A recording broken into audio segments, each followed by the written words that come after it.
La libération successive de nombreuses villes en Afghanistan pourrait limiter le champ d'action d'Oussama Ben Laden. Où est-il passé? Les Américains affirment qu'il est toujours en Afghanistan. La ville d'Ajaccio sous haute sécurité à la veille du procès des Paillotes. L'ancien préfet Bernard Bonnet réclamait par mesure de sécurité d'être jugé sur le continent. Il n'a pas obtenu gain de cause. Les Pervenches ont un nouvel uniforme et de nouvelles prérogatives. Les 800 agents de sécurité à Paris pourront désormais arrêter un automobiliste qui brûle un feu rouge ou fouiller son coffre. Le chanteur anglais Sting sort un album de chansons totalement revisité, réorchestré. Une star engagée, ses combats sont nombreux, l'environnement, les femmes argentines, sa solidarité lors des attentats de septembre dernier. Sting, à la fois le musicien mais aussi le citoyen, est notre invité ce soir. Madame, Monsieur, bonsoir. La télévision de Kaboul a repris ses programmes depuis quelques heures. Un événement qui a à la fois une portée symbolique, mais aussi une fonction primordiale, après 5 années de censure et de silence. L'information et le divertissement reprennent leurs droits. C'en est fini du règne des talibans et de la police religieuse. Kaboul, officiellement, est à nouveau relié au monde. Christian Autain.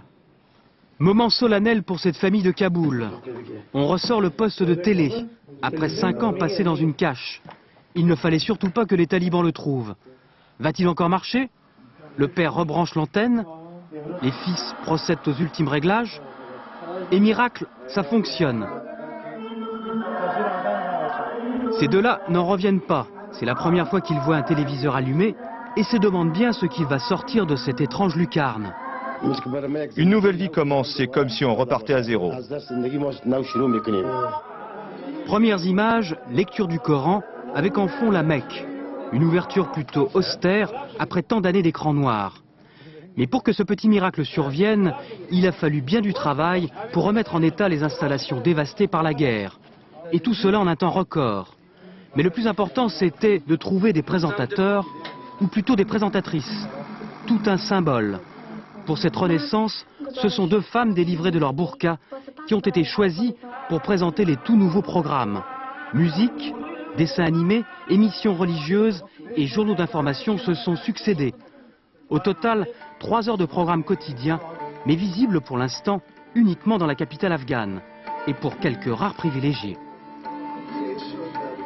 Image forte d'une toute autre portée, le retour sur le sol afghan d'une délégation russe. Les troupes de l'ex-Union soviétique qui ont pendant des années subi tant de défaites, revoilà les missions diplomatiques à Kaboul, qui devrait rencontrer le président Rabbani, de retour d'exil.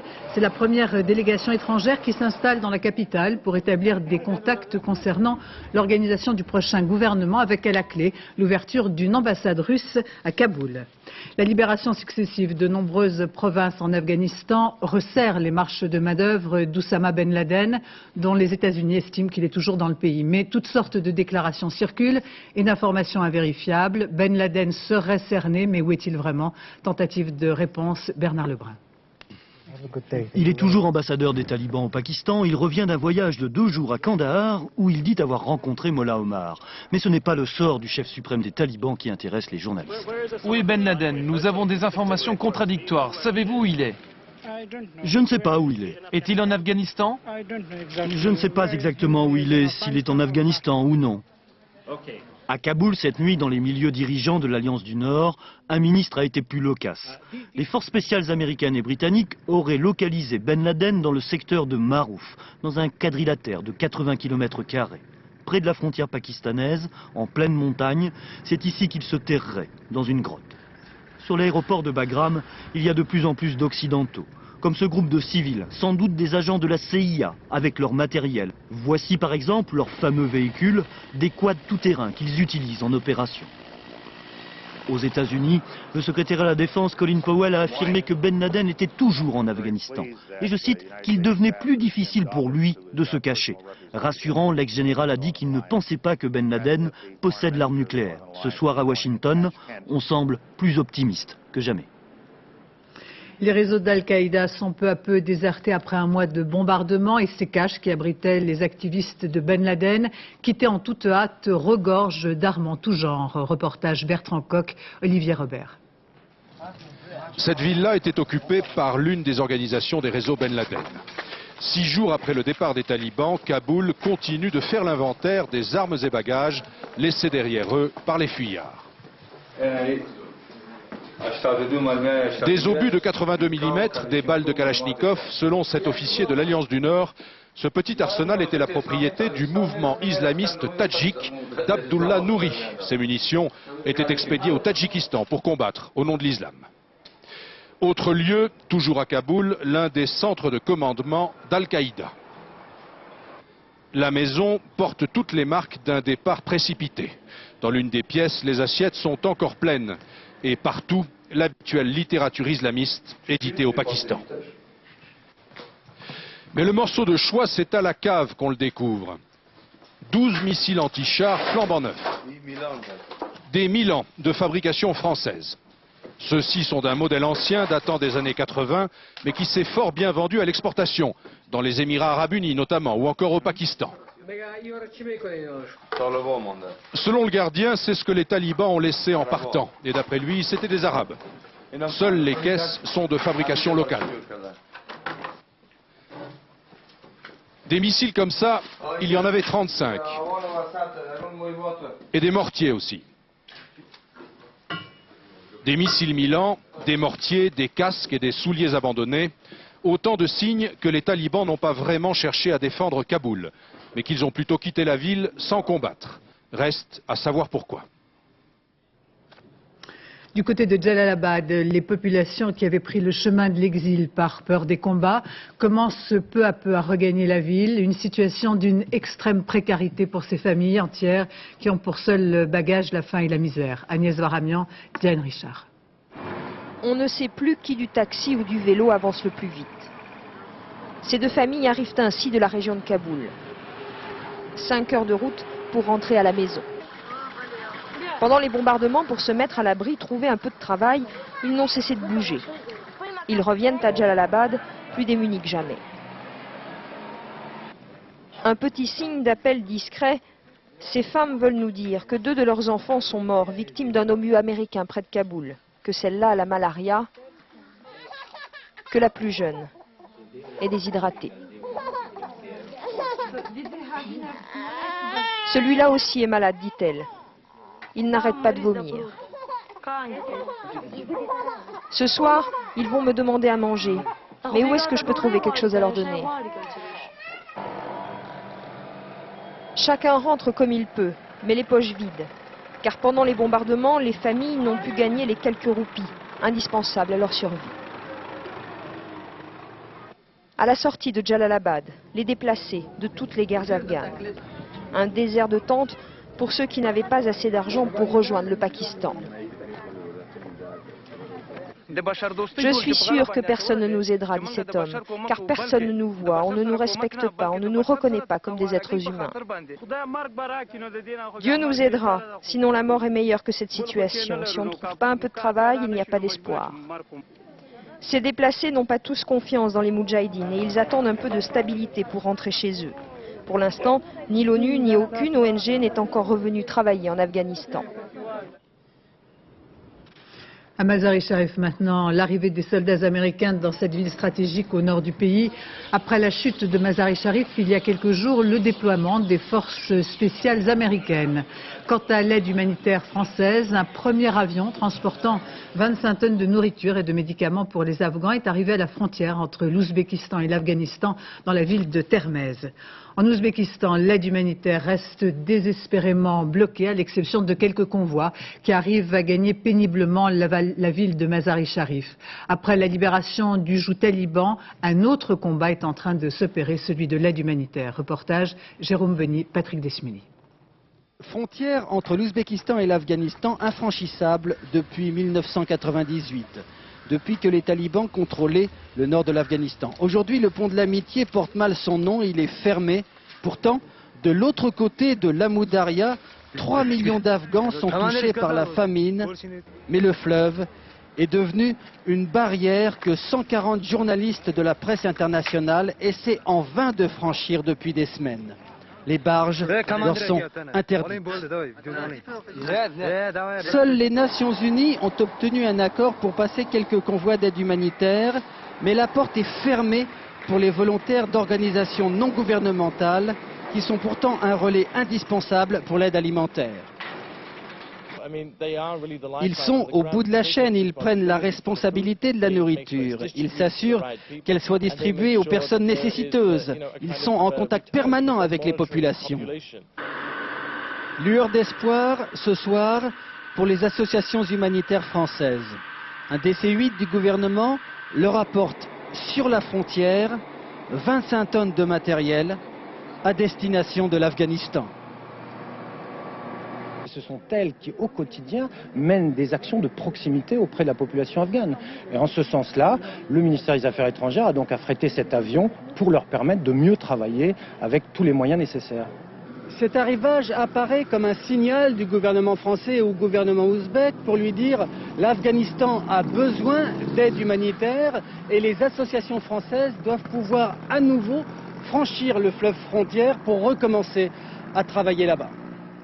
En direct de Quetta, Pascal Golomer, la ville sanctuaire des talibans Kandahar semble toujours occupée par les milices islamistes malgré l'extrême violence des bombardements américains qui se poursuivent depuis hier. Une situation donc extrêmement confuse. C'est vrai, situation confuse à Kandahar et dans toute cette région frontalière avec le Pakistan que les talibans contrôlent toujours. Mais de nombreux chefs de tribus pashtuns continuent de négocier, semble-t-il, avec les commandants talibans pour tenter de les convaincre d'abandonner leurs armes et de leur céder le pouvoir. C'est une stratégie qu'ils ont toujours défendue depuis le début du conflit. Ce soir, Hamid Karzai, l'un de ces chefs de tribus, affirme que plusieurs dignitaires talibans de Kandahar auraient accepté de participer à une espèce de gouvernement d'union nationale aux côtés des dirigeants pashtuns. Mais personne ne sait ce soir si la majorité des talibans de Kandahar et surtout les miliciens arabes qui sont encore à leur côté sont prêts à accepter ce type d'accord plutôt que de combattre. Et puis si cette paix des braves devait se confirmer, elle devrait ensuite être approuvée par l'Alliance du Nord qui ne souhaite sans doute pas gouverner l'Afghanistan de demain aux côtés d'anciens talibans, même désarmés. Merci Pascal. Et puis de Rome, cette proposition d'une portée internationale, le pape Jean-Paul II, devant des milliers de pèlerins et de touristes, a appelé à un grand sommet pour la paix, un moment historique pour l'humanité, précise le Saint-Père, qui souhaiterait que se réunissent les dignitaires de toutes les religions du monde le 24 janvier prochain à Assise où est né Saint François. En France, au moment où les policiers manifestaient à Paris hier leur lassitude et leur sentiment d'insécurité, un gendarme a été grièvement blessé dans la région de Pau. Ces jours ce matin ne sont pas en danger, mais les enquêteurs privilégient la piste de l'ETA. David Bazier, Bernard Benarme. Peu d'indices, mais ce soir les gendarmes pensent à la violence de l'ETA, l'organisation basque, pour expliquer la fusillade. Les deux occupants du fourgon pris en chasse sont tirés 14 fois sur le motard. Une première balle a atteint la main. La seconde, le bras, une troisième, l'abdomen. Avant de faire feu, le conducteur s'était même arrêté pour attendre que le gendarme soit à sa hauteur, violence et sang-froid. On peut qu'être frappé par la détermination des tireurs et la violence dont ils ont fait peur à l'égard d'un gendarme, puisque là, vous voyez directement sur les lieux que la distance entre le tireur et le gendarme était d'à peine 2 mètres. Donc il s'agit d'une véritable exécution quasiment à bout portant. La vie du motard n'est plus en danger, mais les militaires sont sous le choc, d'autant que les occupants du fourgon, avant d'être pris en chasse, avaient forcé un barrage qui effectuait de simples contrôles d'alcoolémie. La mère est très en colère, parce que c'est vraiment délibéré, vraiment délibéré. La personne voulait carrément assassiner.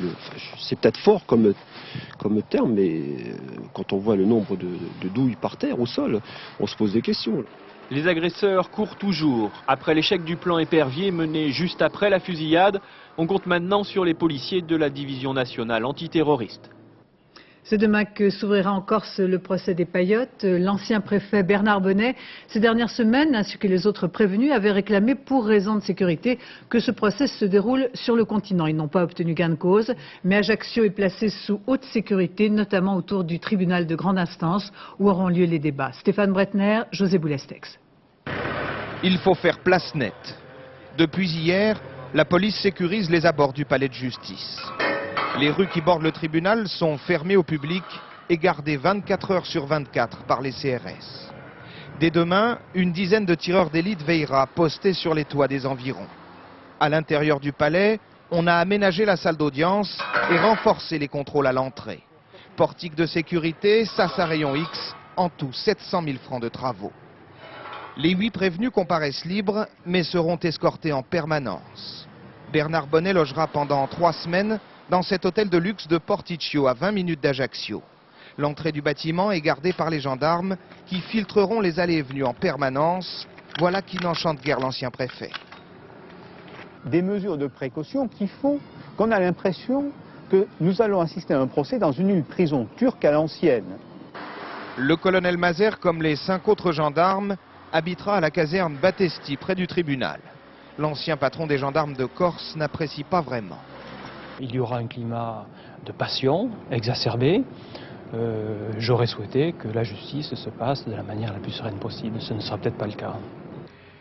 Bien que la justice s'en défende, ce climat sécuritaire risque de peser sur les débats à partir de demain. Aucune menace précise, surtout contre le préfet Bonnet, n'inquiète les autorités, mais le moindre problème pourrait faire désordre en présence des 200 journalistes attendus à Ajaccio. Ici, on n'a qu'une seule crainte, que les manifestations prévues par les nationalistes viennent perturber le bon déroulement du premier grand procès en Corse depuis celui de la catastrophe de Furiani. Et en direct d'Ajaccio, Dominique Verdaillan, l'ancien préfet Bernard Bonnet multiplie les déclarations, considérant donc que les mesures indispensables à sa sécurité n'ont pas été prises. Oui, Bernard Bonnet et le colonel Mazer sont au moins d'accord sur un point dans ce dossier. Ils ne voulaient pas que ce procès ait lieu en Corse, à la fois, vous l'avez dit, pour des raisons de sécurité, mais aussi parce qu'ils mettent en doute l'impartialité du tribunal. Seulement, leurs requêtes devant la Cour d'appel de Bastia, la Cour de cassation et la Cour européenne des droits de l'homme ont échoué. Deuxièmement, Bernard Bonnet ne voulait pas comparaître devant un tribunal correctionnel. Il voulait comparaître devant une cour d'assises, devant un jury populaire. Seulement la justice a revu l'accusation à la baisse et aujourd'hui, l'incendie des paillotes n'est plus un crime, mais un délit.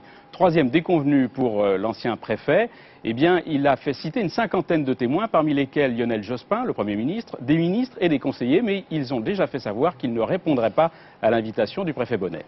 Alors un mot tout de même pour savoir ce que l'on peut attendre de ce procès qui va durer près de 3 semaines.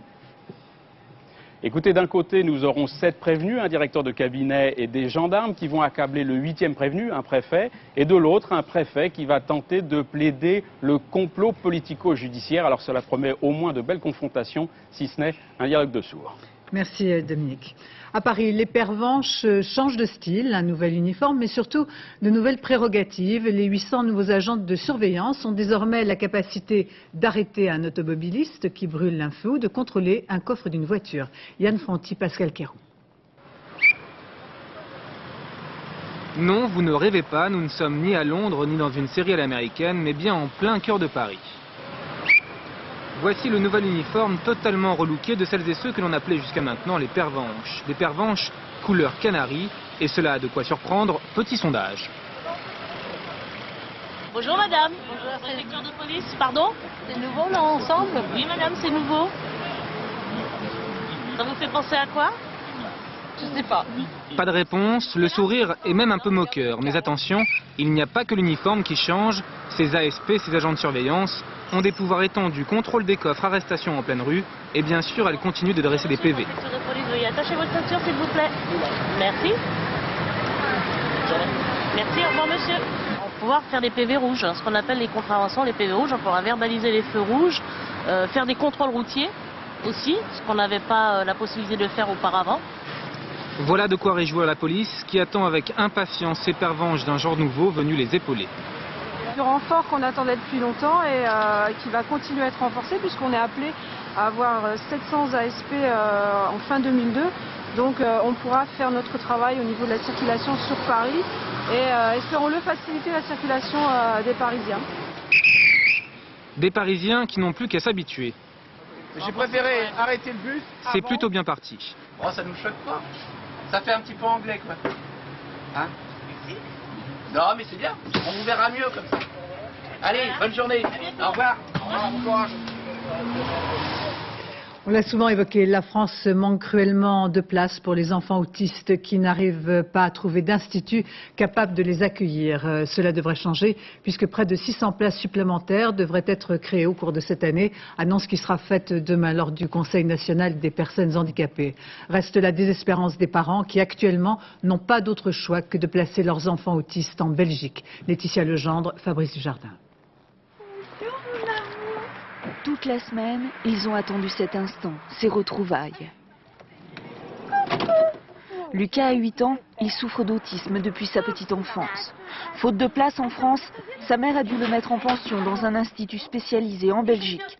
Une séparation qui leur coûte et que le petit garçon ne comprend pas. J'ai donné ma démission dans mon travail et j'ai fait le chemin, le parcours du combattant. Je me suis renseignée un petit peu partout pour trouver une éducation adaptée aux problèmes de mon fils.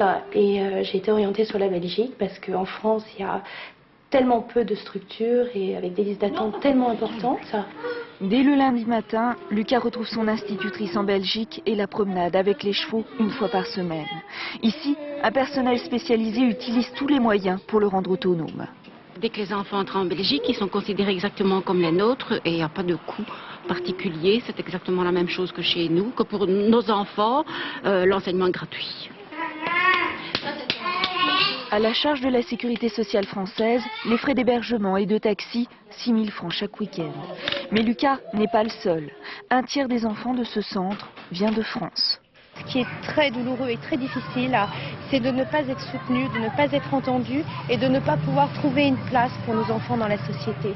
En France, une famille attend parfois 3 ans pour trouver une place. Lucas, ce soir, comme chaque dimanche, va préparer ses affaires. Selon les associations, plus de 3 000 autistes partent chaque semaine pour la Belgique, parce qu'en France, on ne voulait de nulle part. Et voici le dernier bilan des tragiques inondations en Algérie. Plus d'une semaine après, 722 victimes et 170 disparus. La capitale n'en finit pas de pleurer ses morts. Les Algérois dénoncent l'incurie des pouvoirs publics qui n'arrivent toujours pas à venir en aide aux milliers de personnes sinistrées, comme le montre ce reportage sur les hauteurs de Bab el Oued, où la population craint de nouvelles coulées de boue en cas de violente dépression. Patrick Fandio et Édouard Perrin. Il a une vue exceptionnelle sur la baie d'Alger et sur Bab el Oued. En contrebas, l'autoroute sur laquelle un torrent de boue a tout dévasté il y a une semaine, tuant au moins 700 personnes. J'étais là-haut, raconte-t-il. J'ai vu des gens en train de mourir, des gens qui criaient, coincés dans le bus. Je l'ai vu, c'était incroyable. Plusieurs personnes sont mortes, leurs maisons ont été ensevelies. Celle de Dilali tient encore debout, peut-être plus pour longtemps. Il nous montre l'infiltration des eaux. Tout ceci n'est que de la terre. Du remblai gorgé d'eau, nous dit-il. J'ai très peur, pour moi et pour ma famille. On a peur de mourir. On dort dehors, sur un chantier. De nouvelles pluies torrentielles pourraient emporter toutes ces maisons de fortune, construites illégalement sur le lit des rivières. Les autorités ont recensé près de 1400 logements à risque. Les habitants n'ont nulle part où aller. Et rares sont ceux qui répondent à leur appel à l'aide. Ils viennent nous voir. À ce moment-là, on se déplace sur les lieux. Et c'est vrai que c'est important pour eux qu'on soit un petit peu et leurs témoins et leurs porte-parole. Je pense qu'on peut être des relais auprès des autorités locales. Le pouvoir algérien a promis de lutter contre les constructions anarchiques sur le flanc des collines. Une annonce qui laisse ici tout le monde assez sceptique. L'ouverture des stations de ski après les Alpes, c'est au tour des Hautes-Pyrénées de démarrer la saison dès ce week-end. L'enneigement est plus que satisfaisant pour le plus grand plaisir des skieurs. Pierre-Emmanuel Luneau et David Bress. Pour la neige, hip hip hip. Ouais! Hip hip hip. Ouais! Personne ne l'attendait si tôt et pourtant, la neige est là. Ce week-end dans les Pyrénées, 5 stations ont ouvert leurs pistes aux skieurs. Et certains, comme ici à Cotteret dans les Hautes-Pyrénées, ont eu en plus la chance de commencer la saison sous le soleil. C'était imprévu, une surprise, une cerise sur le gâteau, neige idéale, soleil, conditions merveilleuses. Pour tout vous dire, on devait partir faire dans le désert et puis pour des raisons diverses on n'a pas pu et finalement c'est très bien, c'est même mieux là, non? Mieux effectivement, mais encore fallait-il parvenir jusqu'à la station. À Cotteret, on accède aux pistes par un téléphérique et ce matin, il fallait être très patient. Oui, mais qu'est-ce que vous voulez, il faut leur dire, il y a 2 heures d'attente, on ne peut pas faire mieux. Qu'est-ce que vous appeliez, monsieur? J'appelais la gendarmerie. Pourquoi? Cotteret, parce que nous avons actuellement une foule énorme là, qui est en attente aux caisses et pour monter sur le circuit d'Ulysse. Et bien sûr avec quelques nerveux qui commencent à trouver qu'ils attendent trop. Au bout du compte, il n'y a pas eu d'accident. Pas plus que d'avalanche. D'ailleurs, la station n'a ouvert au public que 70% des pistes, les seules parfaitement sécurisées. Alors, elle est comment cette année? Oh, elle est pas mal. C'était un peu dur ce matin, mais bon, il y a eu un bon passage quand même. Mais bon, c'est la première neige encore. En fait, ces premières neiges sont aussi une aubaine financière pour les stations. L'an passé, Cotterêts n'avait ouvert ses pistes que la veille de Noël. Une défaite sans appel pour Sébastien Grosjean en Australie qui laisse le champ libre à Lleyton Hewitt, nouveau numéro 1 mondial. L'Australien n'a eu aucune difficulté à s'emparer de la finale sur le score de 6-3, 6-3, 6-4. Le Français a perdu pied très rapidement et il sera psychologiquement difficile à Sébastien Grosjean de l'affronter dans 15 jours à Melbourne pour la Coupe Davis. Julien Beaumont. Les fautes directes, le point faible de Sébastien Grosjean. 47 au total pendant cette finale des Masters à Sydney face à Lleyton Hewitt. Et les encouragements de sa famille et de ses proches réunis au petit matin à Pralou n'y ont rien changé. L'Australien n'a eu besoin que de 2 heures et 3 sets, 6-3, 6-3, 6-4, pour venir à bout du numéro 1 français. Je me suis rendu compte que je pouvais gagner contre de très bons joueurs dans les 5 premiers, donc ça c'est vraiment positif. Et puis je crois qu'il va falloir travailler encore à l'entraînement pour voir ce qui pourra me faire passer un cap. C'est la première fois qu'un Français accède à la finale des Masters. Une performance qui permet à Grosjean de devenir 6e joueur mondial. Et Hewitt, quant à lui, s'empare de la première place. La revanche sera dans 2 semaines à Melbourne, en finale de la Coupe Davis. Quel bel exploit pour le 15 de France à Marseille hier soir qui a battu l'Australie. Cela faisait 8 ans que les tricolores n'avaient pas réussi à prendre l'avantage sur l'une des meilleures équipes au monde. Reportage Christophe Duchiron et Christophe Vignal. C'était le moment du salut au public de Marseille. Et dans le même élan de bonheur, tous les Bleus étaient au rendez-vous. Les anciens de la Légion Rugby et les enfants du paradis. Les jeunes et les moins jeunes, comme ça arrive dans les grandes occasions, ils applaudissaient leurs supporters, une manière de remerciement. Jouer au rugby dans le temple du football, c'est peut-être un drôle d'endroit pour une rencontre, mais apparemment ça inspire les joueurs du 15 de France qui ont bâti leur succès entre autres choses sur une défense de fer. En première période, les Bleus dominent, un essai inscrit par le 3/4 centre Tony Marsh, et si le score n'est que de 11-3 à la pause, c'est que les Français ont gaspillé quelques occasions en route. Une fois, les Australiens vont trouver la faille et marquer un essai, mais c'est à la toute dernière seconde et c'est trop tard. La France l'emporte 14-13, et voilà comment les jeunes Bleus ont fait des envieux. Ils ne se rendent pas compte de la chance qu'ils ont parce qu'on est quelques-uns à avoir joué l'Australie plusieurs fois. Pour ma part, c'était la 4e fois et 3 défaites, donc c'est vraiment une grosse satisfaction. À la fin du match, c'était comme un feu d'artifice mais sans la pyrotechnie. Et tout ce qu'on a vu, c'était la Belle Bleue en nocturne à Marseille. Les Français rendaient hommage à l'un des leurs, le public, le 16e homme du 15 de France.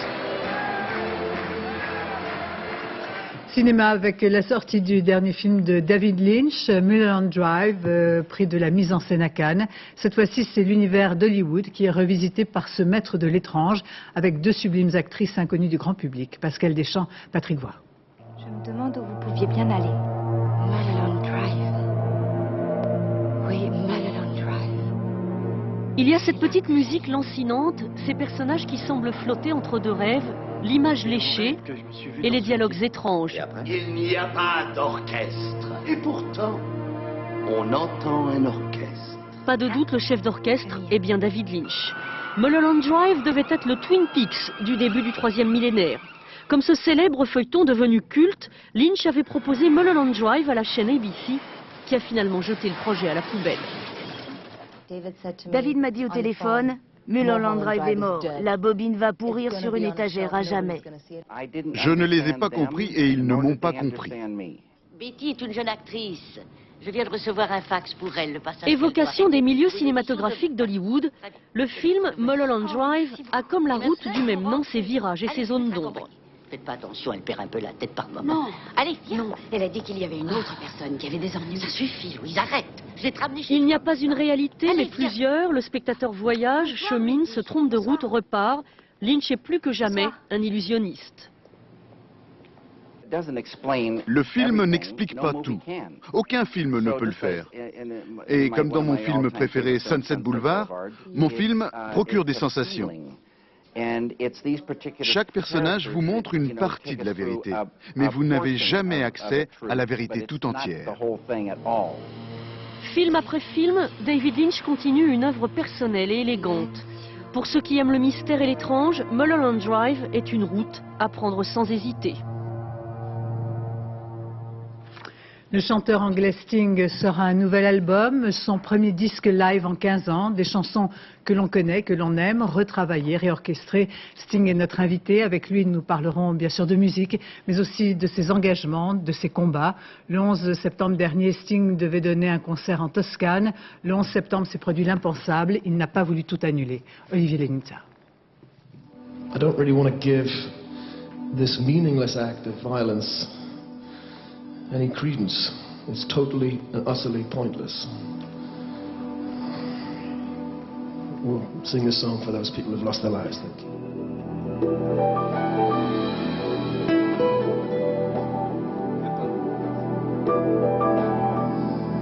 Your blood will flow, and flesh and steel are one. Drying in the color of the evening sun. Fragile, la chanson hommage dédiée ce jour-là aux victimes du World Trade Center. Le soir du 11 septembre, Sting enregistre quelque part en Toscane son premier album live depuis 15 ans.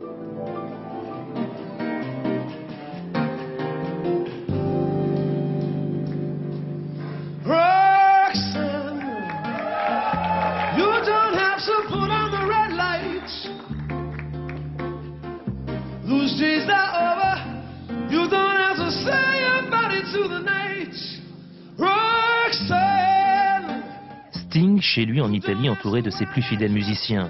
Une semaine de répétition avant une unique représentation. Un concert privé gravé sur CD donné devant un parterre de 200 privilégiés. 16 chansons revisitées, réorchestrées. L'époque police, l'époque solo, le fils d'un laitier de Newcastle est un Englishman, un Anglais perdu dans New York. Le citoyen d'un monde parfois immonde.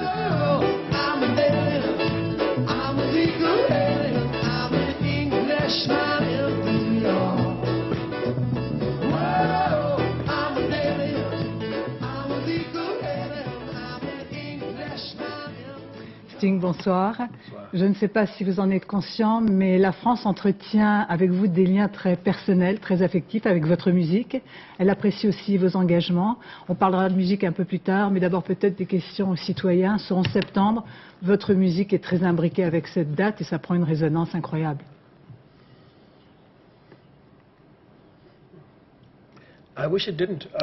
Oui, j'aurais souhaité que ce ne soit pas le cas. Je ne voulais pas chanter ce soir-là. Il était très difficile d'aborder mon travail avec sérieux dans ce contexte où des milliers de personnes ont perdu leur vie. Mes musiciens m'ont demandé de jouer, également par le public qui avait besoin d'une sorte de thérapie. Ils m'ont convaincu que la musique a sa place dans ce contexte, mais ce n'était pas la soirée la plus facile de ma vie et ce n'était pas le concert que nous avions préparé. C'est un concert très différent. Donc, l'album est quelque chose de différent. Qu'avez-vous laissé ou perdu de vous-même dans ces attentats du 11 septembre?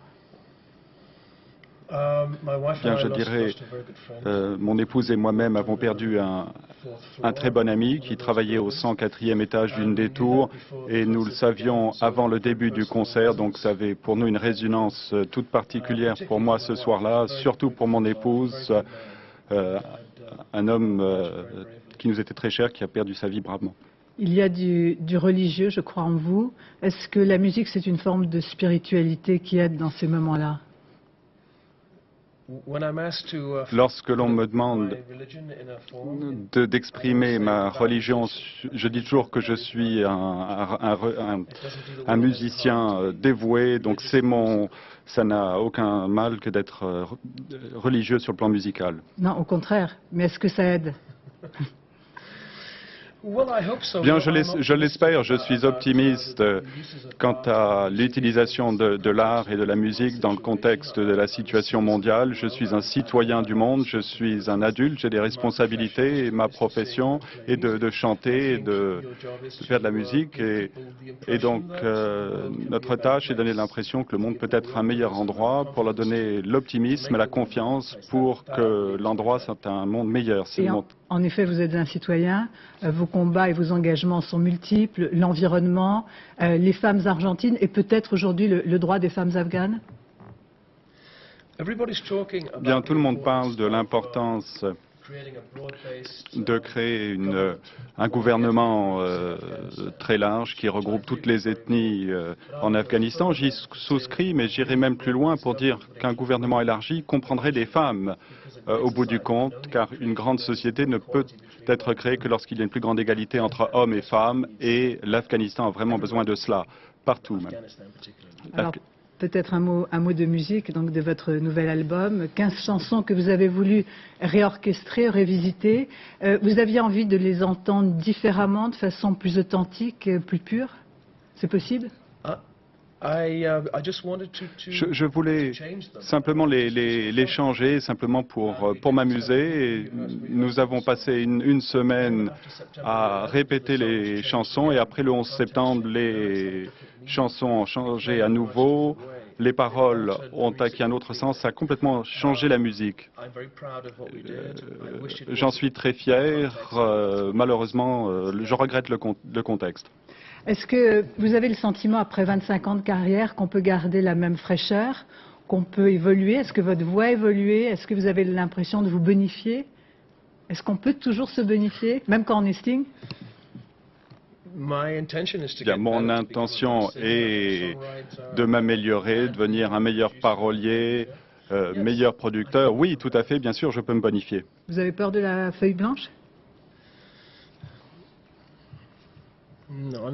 Non, j'en ai pas peur.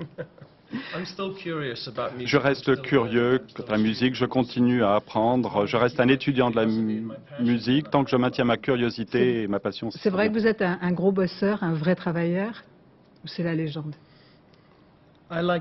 Non, j'aime bien travailler. Je pense que le travail donne de la dignité à un être humain, un sens, c'est important. Qu'est-ce qui serait advenu si vous étiez resté en Angleterre, adolescent? Qui serait le Sting d'aujourd'hui? Sans musique? Pas grand-chose. Pas grand-chose. Qui vous a inspiré la musique? Ma mère était une très bonne pianiste. Mon père chantait très bien. Mes parents de la musique. Alors peut-être une dernière question. Certains disent que vous êtes la star du rock humanitaire. Ça vous agace?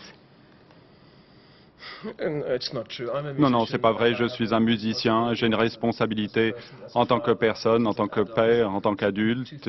Et les deux choses ne se contredisent pas nécessairement. Merci Sting d'avoir été en direct, d'avoir répondu à nos questions. Ainsi se termine ce journal. Je vous en rappelle le principal titre. La libération successive de nombreuses villes en Afghanistan pourrait limiter le champ d'action d'Oussama Ben Laden. Où est-il passé? Les Américains affirment qu'il est toujours en Afghanistan. Dans un instant, la météo, Nathalie Riouet, 20h50 urgence, 23h35 le dernier journal Laurence Piquet.